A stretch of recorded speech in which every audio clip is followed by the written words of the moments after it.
So today is September 30th, and there's a bunch of different names that we've heard over the last several years for today. One is the National Day for Truth and Reconciliation, to address, educate, and inform the Canadian public about the perils and tragedies of residential schools in this country. The other day, or the other version that we have, is celebrating Orange Shirt Day, and Every Child Matters as a tagline for that, because it's one of those things to remember those that went to residential school that never were able to return home, but then there were those that did come home. And in remembering also that, you know, our children are our future, and we have to celebrate and protect them so that we have a good life and that they have a good life. And Orange Shirt Day comes from the experience of Phyllis Webstad, who went to school and they took her orange shirt, and she was really proud and happy to actually have that and, you know, celebrate going to school and being a part of that. So that's another reason that we do this on this day.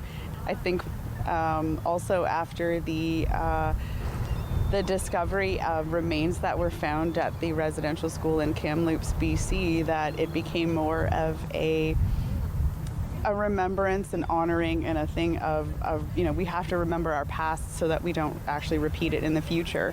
And it's about learning and sharing that information, and then also about celebrating and being like, we're still here, our people are still here.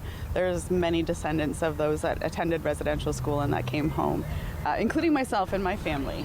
My father attended residential school when he was, you know, I think 3 or 4 the first time he went, and he was there for 10 to 12 years, and then you know, had quite an adventurous life before he became my dad. So there's been a lot of that in our family, and we always talk about what are the things that we're going to do to improve the lives of our community, of our families, and make things better for the next generation. So that's always an underlying kind of concept for me in the work that I do at the Friendship Center. Also, as a parent and auntie in this community, it's one of those things that I like to do. I like to be able to celebrate our achievements and still being here.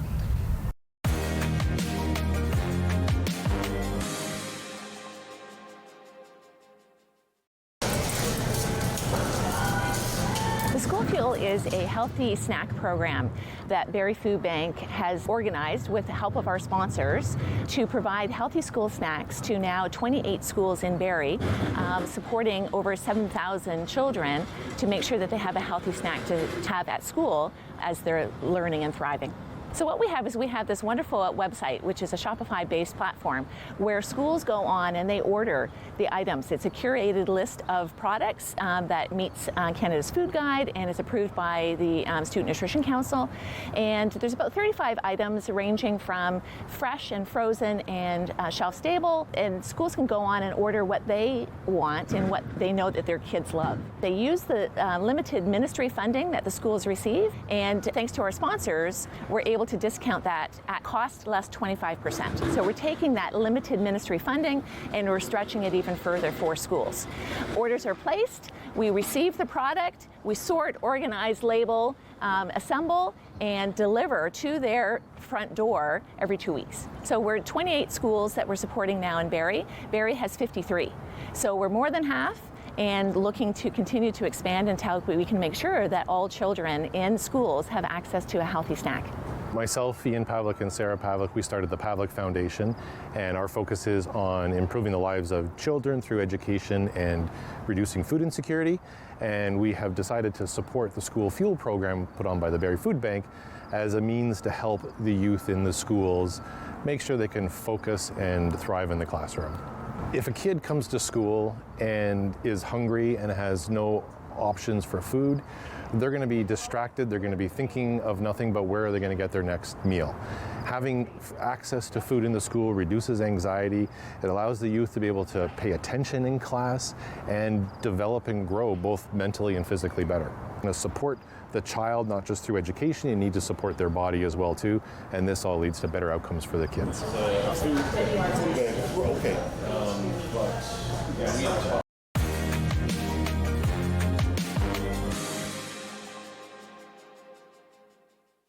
This crazy idea came up in my mind about 8 years ago, and I thought, I'd like to support somebody. why don't I pick somebody like Gilda's Club, where they offer free support to people in the community? And I thought, well, how am I going to do this? And I was on this plane. I overheard these ladies celebrating. When I asked them what they were celebrating, they said that they just raised $11,000 for cancer research. Huge light bulb moment. I turned to my husband and I said, we could do that. So from there, we are so excited to announce that we have had 7 editions. As of tonight, we are introducing and launching our 7th edition of the Raw and Reflective Calendar for Gilda's Club. The interesting story of why I became a model in the calendar, a good friend of ours was in about the 2nd calendar, and she convinced me that I should really do this. Took me a few years to make up my mind, but part of the reason was after being a volunteer in the cancer center at the hospital for 3 years, and part of that on the chemo floor, seeing people coming in, I thought, if I go on, I can at least in the calendar get the message across to the guys that better to have a PSA test for prostate cancer than wait until it's too late. After 10 months of work, 50 volunteers, probably over the years, I think I have talked about 89, we figure, people into taking their clothes off for this crazy project, but we successfully have raised almost $150,000 for Gilda's Club. People want to help, sometimes they just don't know how. So we find sponsors, models, photographers, and together collectively, we just have this amazing calendar.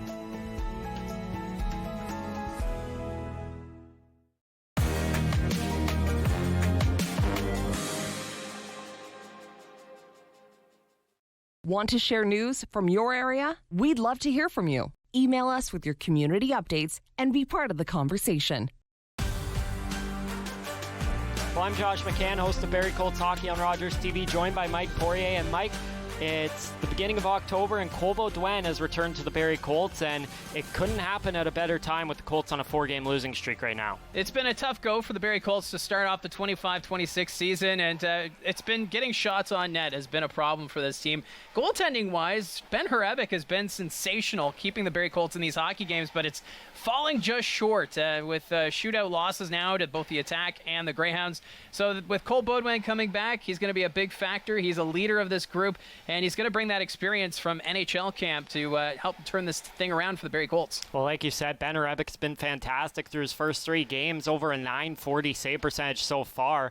Looking around the OHL as well, there's some new arenas getting put up as teams try and even the odds with the NCAA teams, and one of them is the Sudbury Wolves with a new big project coming on. Yeah, the Sudbury Wolves officially breaking ground on their new arena as they're spending $200 million to build a 5,800-seat facility. It's a long time coming. The Sudbury Community Arena, over 70 years old, and we'll have to wait and see how it all plays out. As, like you mentioned, the NCAA situation has been playing out. The league wants to see better facilities so they can compete with those bigger schools in the United States, and it's going to be that with the Sudbury Wolves. We're seeing new rinks also in Ottawa and in Brantford, and soon to be Peterborough as well. Well, yeah, no doubt. And one thing Brian Crawford said about that arena in Peterborough is that it's not up to standard right now. So these OHL teams maybe have to worry a bit about whether their arena's up to standard or not. Well, they want to be able to retain these players, and they've made a commitment to player engagement, trying to have more doctors, physicians, and also focusing more on nutrition and billets. So it's a big project that the Ontario Hockey League's doing, but this is their goal. They want to keep the talent in the Ontario Hockey League, and it all comes down to the teams and their facilities. Well, no doubt it'll be definitely interesting to see some of these new arenas. For Mike Poirier, my name's Josh McCann. That's the news around the OHL.